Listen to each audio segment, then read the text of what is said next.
Yeah, for Catherine Hosebine, everybody. And her new tip, give it up for that.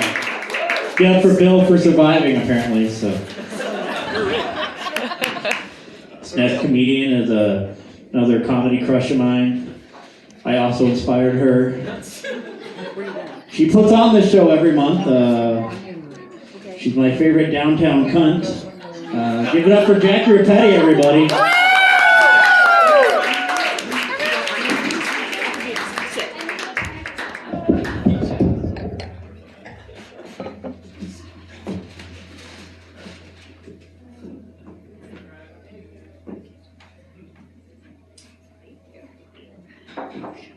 Hello, everybody. Give it up for Tim for hosting. Thank you for hosting so that I can do a proper set. Can y'all hear me like when I stand normal? Okay. I usually hold the mic, but I'm gonna leave it for, you'll see why. So last time I did a set, I'm a little nervous. Last time I did a set was in Kalispell a few weekends ago, and it was at a spot called Water's Edge Winery. And I thought mistakenly it would be like at the Water's Edge, and I pull up and it's in a strip mall next to a blood bank. So I was like drinking the wine later that night and I was like, is that a blood clot in there? Yikes. No, it was fine. But my set was a little weird. Like the crowd was like a lot of older women having wine night. I made a lot of like death jokes. And I think it was like hitting too close to home and like it was like a lot of just like dead air and I was like, this is not working out. So I'm not gonna make those jokes tonight, but I'm excited to do like a proper set.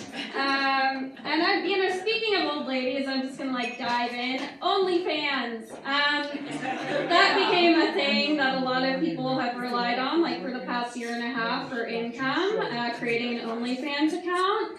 I decided, I want to get in on this, so I'll make one. And then I had one subscriber, and he messaged me and he was like, hey, your OnlyFans is coming off more as like, your content is more like only bland. I was like, oh, okay. So then I took that and I made an email. So you guys, if you want to get at me, onlybland@gmail.com. I own that email, so you can reach me there if you want. But no, I was like, you know what, OnlyFans isn't for me. I'm going to start my own platform and call it Only Grands. So you can subscribe to different grandmas. And like maybe there'll be like a little like Italian grandma like teaching you how to make pasta. And like she'll throw in some like jokes about like, oh, meatball and sausage, and like, spice it up. Yeah, and then there'll be like a baking grandma who's like making pies, like a pop that cherry pie, and like, chocolate mousse up the caboose, or like cream pies, I don't know, like spicing it up, but like wholesome overall, like grandma shit. And the cool thing about Only Grands is that payment can be made with like pocket change, like whatever, like just like a few pennies, some lint, like a Werther's original. And grandmas love that. They will take that and they will just stuff that like in between their couch cushions. Like that's how they'll accept payment. And then I'll have an Only Grands account because I identify as a grandma. And today, like, you can be whatever you want to be today. And I may be 29 years old, but like I am a grandmother. I will never have kids, but I'll forever be a grandma. I do a lot of grandma shit. I have a lot of grandma things. I have like a landline corded phone in my apartment. The only person who has that phone number is my grandma. I listen to the radio a lot. Like I have like a CD book. I have actually 2 CD books in my car. Like I mail letters. I collect stamps. I'm a grandma. So my Only Grands account, the bio might be like, hey, this pussy is a little old, a little dry, but like gets the job done. You know what? You guys are all here tonight. You're paying to be here. Do you guys like want to see an old pussy? Do you want to see? I'll show you guys. This is the weirdest thing I've ever done on stage. I'm I've never undressed in front of this many people. Woo!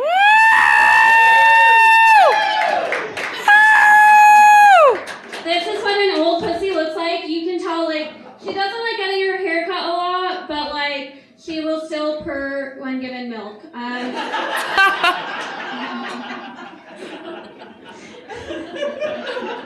Oh my god. So, this skirt is really tight, you guys.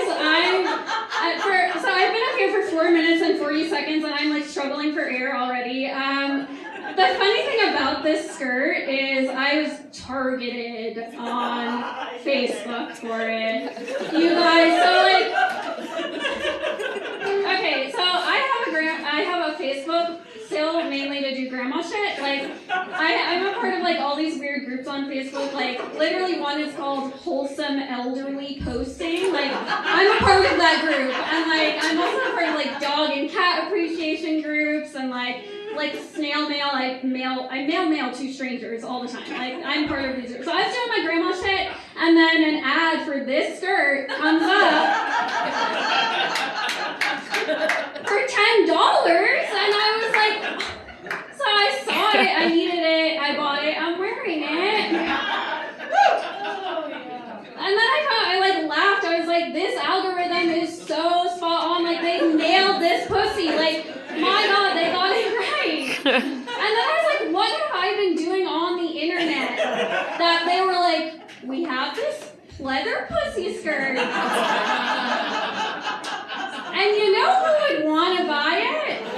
Based on her browsing activities and her fucking Facebook bullshit grandma shit, Jackie Rapetti in Missoula, Montana, 99% chance we put this ad in front of her and she's gonna buy it. Not only is she gonna buy it, she's gonna wear it on stage in front of people. And there might be another crazy person in the crowd who will also be like, I want that leather pussy skirt. So, I just want to like congratulate those guys who like put this in front of me, because they did it. I bought it. Here I am struggling for breath wearing it. I think it's like meant for a child, really. I shouldn't be wearing this. Oh man. But I sent a photo of this skirt to one of my friends back home, and I was like, isn't this skirt like awesome? And she was like, that looks like a skirt I would have worn in kindergarten. And I was like, you're right, but I feel like the closer I get to 30, and it's now just months away, I know you're like shocked, you're like, you don't look a day over 14. You know, I carefully curated that look. But I took it as a compliment, like, you know what, I don't give a fuck, I want to wear a pleather pussy skirt, like, do comedy into a gold microphone in front of strangers and try and make them laugh, like, this is my life now, I care so much less about everything. And this is the same friend who recently, she mailed me a birth announcement, because she had a child, and so I find, like, things like this kind of silly. It's one of those things, like, people think they're supposed to do. Like, she sent me a photo of the kid and then, like, the stats on the back, like a baseball card you don't care about, you know? You know, there was, like, Baby Grinnell, and, like, that's a dumb name, number one, and, like, her, like, hair color, eye color, like, length, weight, width, girth. I'm like, girth? What? Like, none of this. Why? But it's just one of those things that people do, and like you get it in the mail, and you're like, huh? And like some people put it on their fridge, and I throw it away. But I'm like, I would be more impressed to get something in the mail that was like the length, width, girth of, say, like a good burrito you've eaten. You thought I was gonna go somewhere else with that, but I'm telling you, size does not matter. Just work with what you have and stick a finger up the ass. Like, yeah, better do it. I'm giving you tips. That's what I'm here for. You got this, guys. But truly, like, I would love to get a postcard in the mail from one of my snail mail buddies on Facebook. And like this is a burrito I ate, and it was like, it weighed 8 pounds, and it was 13 inches long. Like, I would hang that on my fridge as like goals and be like, that's awesome. People would come over and be like, did you check out Brendan's burrito? Like, it took a lot going in, and he had to push and push to get it out a few days later. But like, he nailed it. Like, that's so much cooler than babies. So, yeah, just like, I don't know, I think things that we do as a society are silly. So a bit about me, I'm from New York, and I went to school to be a news reporter. I wanted to be, an on-air journalist, and then I quickly realized, I was like, my favorite thing about the news is the, news bloopers. And, I found myself, aspiring to become a blooper. And I was like, you know what, I can take away the news aspect of that and just be a blooper. I'm already, a walking, talking mistake on this earth, so, I might as well just embrace it and be a blooper. And, I mean, look at me, look at my outfit, I'm just, you're laughing with me, but kind of at me, I've done it. I've taken out the news equation, and I'm just here doing comedy. But, the one time I really it was the moment that I realized everything is just bullshit, we're in a simulation, nothing matters and everyone's kind of dumb. So after I quit the news business back in New York, I decided to temp around. So I got work through a temp agency and I did this for a year, and if you've never temped, it's literally they'll just call you in the evening or that morning and be like, hey, they need you at an office in Midtown, whatever, they give you the address and you show up. And you're basically a seat filler for an office. And if there are any Seinfeld fans here tonight, I got to use one of Kramer's best lines all the time of, I don't even really work here. And that was the go-to, it was great. But so once I was temping at this one job, and this is these are finance people, they dress nice, if they saw me right now and I walked into their office, they would be like, get this girl out of here, the optics of her are not good, get her out, please. But I was properly dressed, and I showed up, and it's, these finance dudes, and I was a seat filler. I had nothing real to do. So the guy who was managing me, came over, and he was like, hey, I have something for you to do, and I was like, what's up? And he was like, the plants in the conference room? And I was like, yeah, I know the plants in the conference room, what's up? And he was like, can you water them? So I'm like, sure, no problem. So it's a glass, walled conference room, and they're big, they're conference room plants. They are big, and so I got a big thing of water from the kitchen, and I'm killing time because I have nothing else to do at this fake job, and I'm watering the plants, and then I go back to my desk, and I killed a solid minute and 17 seconds doing this. So my day of work is done. 10 minutes later, the guy comes back over and he's like, hey, remember those plants I asked you to water? Yeah, it's only been 10 minutes, I remember. He's like, well, this is totally my bad, my fault, but turns out those plants are fake. And now we have a situation in the conference room. Water is pooling up on the floor. I know that this is my fault, but would you mind going in and taking care of it? And I found myself in this conference room again, glass wall. So the rest of the company is watching me do this, and there's at least one guy in there who saw me watering the fake plants, and he knew, and he was like, what is this bitch doing? And then he saw me on my hands and knees sopping up the water that I had just poured in. I literally had random people. I don't work here. I've been here for a day. I had people popping in hey, what's going on? And I'm like, what? I watered fake plants, and now I'm paying the price. And there was that moment where I was like, nothing matters. This is so stupid. These people are handling millions of dollars of finances, and this guy didn't think hey, I've never actually seen anybody water these plants, but they're vibrant and so beautiful every day. But I'm gonna have this temp girl water them.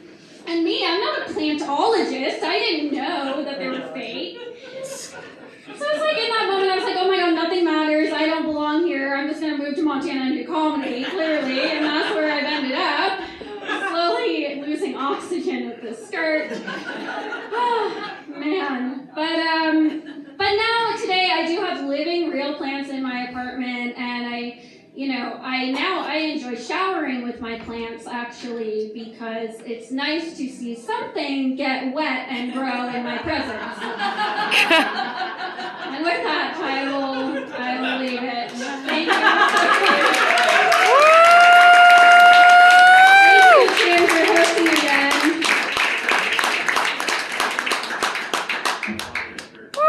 Oh, yeah. Thank you. Give it up for Jackie and her tight skirt, everybody. Keep this ball